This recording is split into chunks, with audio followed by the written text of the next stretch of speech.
زندگی ایک ایسی کتاب ہے جس سے ہمیں ہر لمحہ کچھ نہ کچھ سیکھنے کو ملتا ہے، پھر چاہے وہ ہماری ماضی کی ہوئی غلطیاں ہوں یا ہمارا گزرتا ہوا حال ہو، ہمیں ہر لمحہ کچھ نہ کچھ سیکھنے کو ملتا ہے۔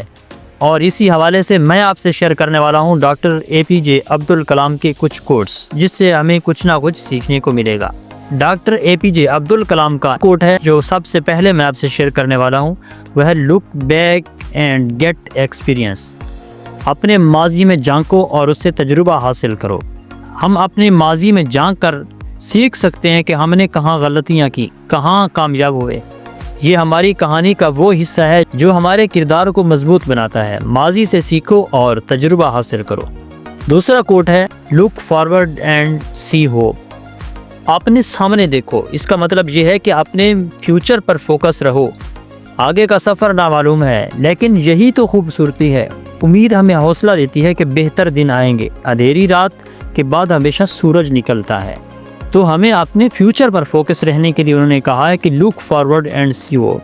اپنے فیوچر پر فوکس رہیں اور امید پیدا کریں اپنے اندر کہ میرے اچھے دن آئیں گے، میری زندگی بہتر بنے گی۔ تیسرا کوٹ ڈاکٹر اے پی جے عبد الکلام کا، look around and find reality.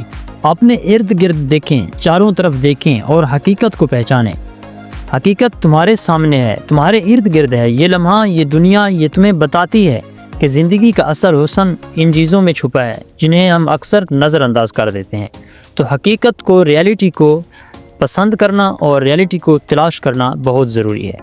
چوتھا کوٹ لک ودن اینڈ فائنڈ یور سیلف۔ اپنے اندر جھانکیں، اپنی خودی میں جھانکیں اور اپنی صلاحیتوں کو پہچانیں۔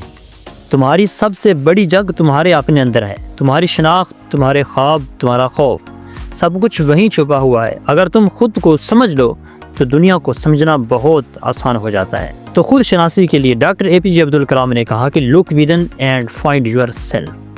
تو ویڈیو اگر اچھی لگے اس کو لائک کر دیں اور اچھا سا کمنٹ بھی کر دیں اور چینل کو سبسکرائب ضرور کر لیجیے گا۔